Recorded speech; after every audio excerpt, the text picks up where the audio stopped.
Bienvenidos a una nueva entrevista en órbita realizada en Cartagena de Indias, por lo cual estoy aquí en esta pose tan casual. Esta vez me encuentro con Lola Lorente, artista, ilustradora e historietista española. Bienvenida, Lola, en órbita. Muchísimas gracias por aceptar darnos una entrevista.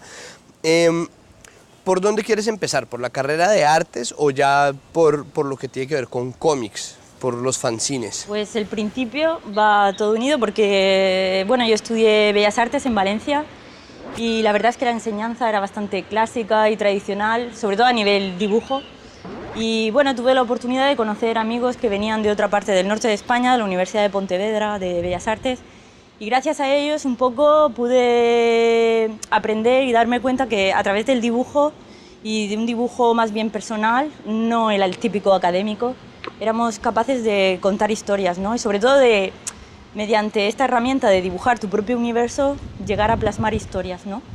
Éramos un grupo que decidimos hacer un fanzine, era un trabajo hecho entre amigos y para amigos en principio, y no dejaba de ser unas fotocopias grapadas que intentamos vender por diferentes ciudades de España, y sobre todo para nosotros fue como una especie de escuela donde decidíamos, nos unía bastante la temática, éramos un grupo bastante homogéneo, podríamos decir.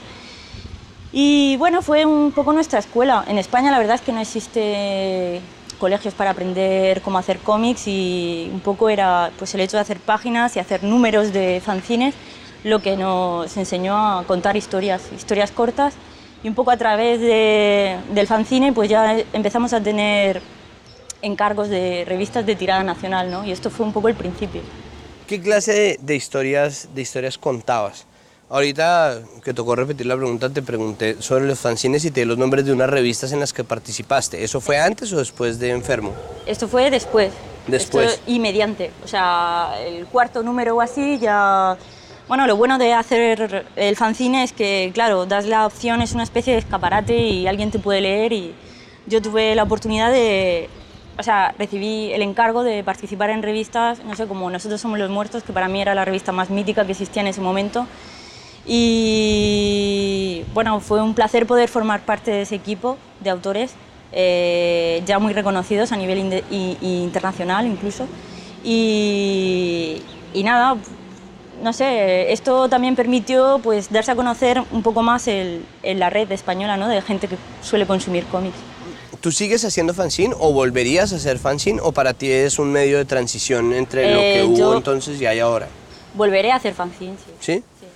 ¿Qué tipo de historias te gusta contar en los fanzines?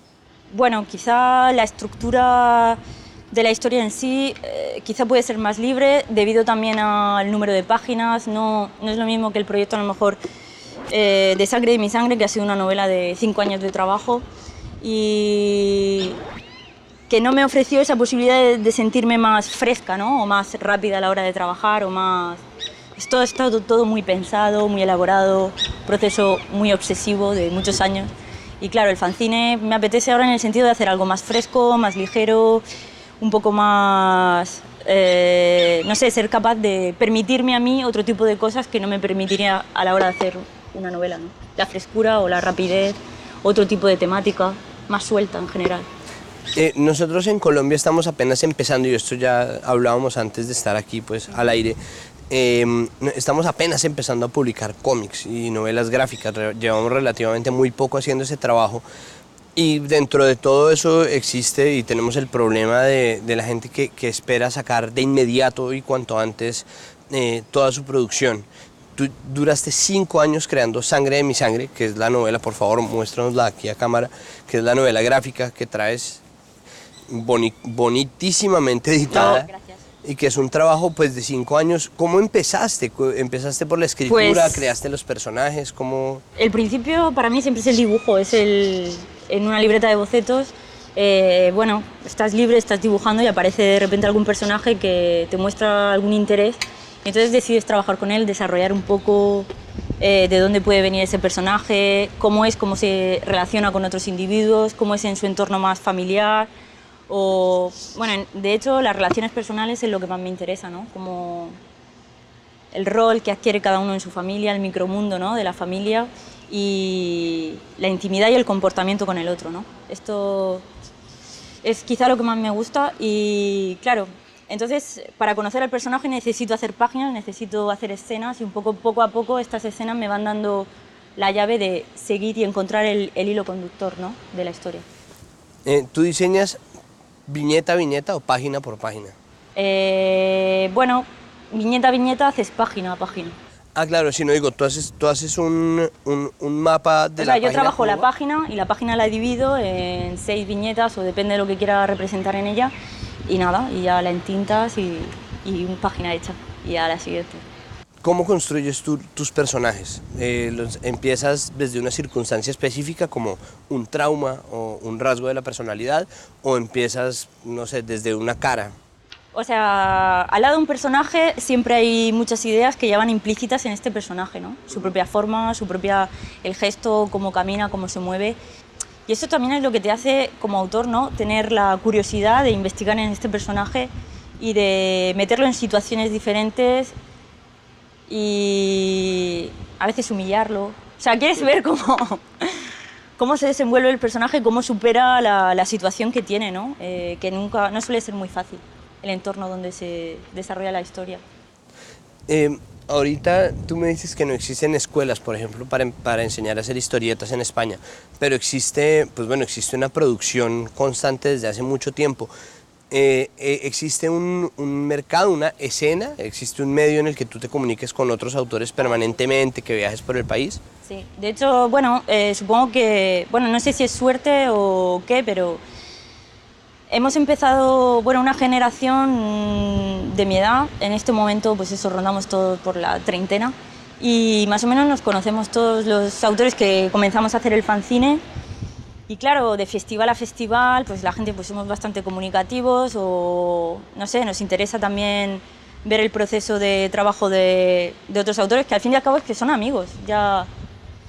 Y bueno, también tuve la oportunidad de estar en Francia y ahí también conocí otro tipo de mercado. En Francia el mercado en francés es mucho más grande que el que existe en España y siempre es una oportunidad, ¿no?, el salir de tu país y tener otra perspectiva y conocer un poco cómo funciona el mercado. Aunque al fin y al cabo, a la hora de crear un trabajo, yo en mi caso no pienso en el mercado dónde va a corresponder o cómo se va a mover el trabajo en sí, ¿no?, el libro, sino que intento contar la historia lo mejor posible y luego ya, una vez que está editado, ya el libro ya tiene su propia vida. Lola, hablemos sobre Sangre de mi sangre. ¿De qué se trata? Bueno, danos una sinopsis muy breve, sé que se trata. ¿Puedo leer lo que pone detrás? Claro que sí.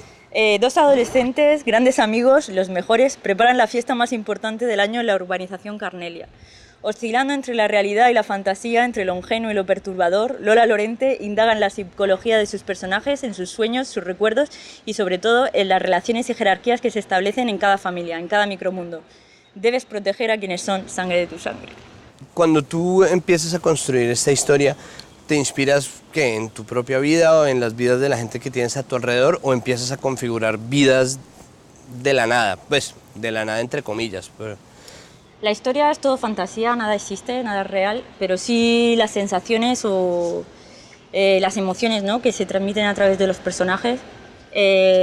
Bueno, la historia habla también de la ausencia, ¿no?, la muerte presente de la madre, y del adiós, de cómo superar pues la desaparición de alguien. Luego también, pues debido a mi edad, supongo que de momento pues quizá puedo hablar de lo que es la época de la infancia, la adolescencia, e intento llegar a hacer algo bastante creíble, ¿no? Y para eso necesito que los personajes funcionen por sí mismos y tengan una cierta realidad, ¿no? Y trabajo sobre todo con las emociones de estos personajes, o sea que sí se enfrentan a situaciones un poco duras, ¿no? ¿Tú te encuentras en parte a ti misma ahí? O sea, como tú recuerdas tu adolescencia volviendo sobre la historia, ¿o realmente trataste de alejarte un poco de la imagen que tú sí misma te encuentras, en cada uno de los personajes te encuentras, sí. ¿Por qué además, la adolescencia? Es que es una especie de... como si ellos fueran marionetas y tú interpretas dentro de ellos, es algo bastante interesante. Y luego ves que van cobrando vida, ¿no?, esos propios personajes y es bastante divertido esto. ¿Cuál es la parte del proceso que más se te dificulta? El guión. El guión. El guión es horrible. El guión, quedar satisfecho, pensar que la idea es buena para trabajar, Luego también puedes tener mucha desconfianza una vez que lo tienes realizado, no sabes si está bien o si es una basura. Pero no, al final sí que es un trabajo de, sobre todo, tomar decisiones y tener un poco de coraje, yo creo, y seguir adelante. Ok. ¿Y por qué la adolescencia es un tema tan difícil? Porque, es decir, ¿qué existe? Bueno, para ti, obviamente, para mí pues será otras razones, pero ¿por qué la adolescencia es un tema en el que uno recae tanto? ¿Por qué es tan difícil? Hombre, yo creo que es un momento donde desarrollas un poco tu identidad, ¿no? O necesitas saber quién eres, o a dónde perteneces, qué es lo que quieres, o... No sé, es un momento muy importante, ¿no? Y muy crítico, y se pasa muy mal y piensas que estos problemas son los mayores del mundo y...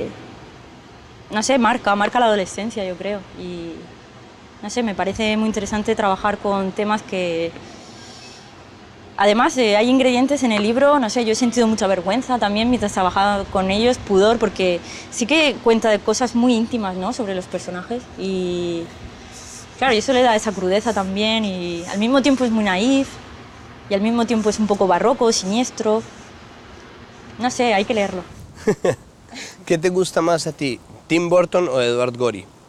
A ver, esta pregunta, fíjate que desde que empiezo a dibujar me dicen a ti te gusta mucho Edward Gorey y Tim Burton, y yo no tenía nada en casa de ellos, ni siquiera conocía a Edward Gorey. Me gusta más Edward Gorey. ¿Edward Gorey? Sí. Sí, es que yo estaba pensando, sí, tal vez por la trama, por unas Es cosas eso, de detalle. es la trama y la técnica, el blanco y negro, la acumulación un poco obsesiva de trazos. Pero sí, Edward Gorey me gusta mucho cómo trabaja. Es muy bueno, ¿no? Y tiene Muy bueno. una cosa como de humor Muy bueno, bonita. sí. Lola, ¿en qué estás trabajando ahorita? Que ya editaste Sangre de mi sangre, Sí. ya se está vendiendo en Colombia. Como, atención, comprado. Y bueno, ¿qué vas a hacer ahora? Pues ahora estoy trabajando en mi segundo libro, segunda novela gráfica que se llama La alumna. Y bueno, habla de una muchacha de 31 años que después de haber salido de casa a los 18 tiene que volver porque la situación en la que se encuentra es bastante decadente. Tiene que volver a encontrar su lugar de donde partió. Y bueno, otra vez, someter al personaje a dificultades. Y a tramas familiares. Sí, bueno, sí. ¿Existe algo de... Es decir, tú encuentras el drama más en esas situaciones que uno consideraría pequeñas que en los dramas grandes de la historia? O como, ¿a ti te interesa en absoluto la política, por ejemplo? Es que a mí la vida diaria, la cotidianidad, es algo que me fascina. No sé, me parece... Sí, me interesa la vida ajena de la gente, la vida de la gente que es nadie. Esto, ¿y por qué no? Desarrollar la vida de un individuo y cómo se mueve, qué es lo que le pasa. Esto me interesa mucho. Sí, sí. ¿Hay algo que te gustaría hacer en términos de formato? ¿Como te interesaría, por ejemplo, tener una tira cómica o te interesaría hacer una película animada? ¿Qué hay que no hayas hecho que te interesaría estar haciendo en este momento? Pues sí que me gustaría pues, contar historias a través de otro medio, tipo pues, libros ilustrados, cuento, atreverme a escribir algún día. Pero bueno, de momento el cómic es donde encuentro y sé que va a ser una larga temporada. Hacer un proyecto así lleva años. O sea, bueno, igual a ver si en 2 años o así lo consigo terminar. Entonces ya veré, pero sí, la animación... Es algo muy interesante, poder adaptar alguna de tus historias en un formato en movimiento tiene que ser alucinante, pero bueno, poco a poco. Bien. Lola, muchísimas gracias por estar con nosotros. Gracias a vosotros. Vale, bueno, señores, esta entrevista completa la pueden ver en www.enorbita.tv. Estén pendientes de más emisiones de En órbita. Nosotros estamos aquí en Cartagena y vamos a seguir cazando autores, creadores, escritores, gente que nos interese para traerla acá y entrevistarla. Hasta luego.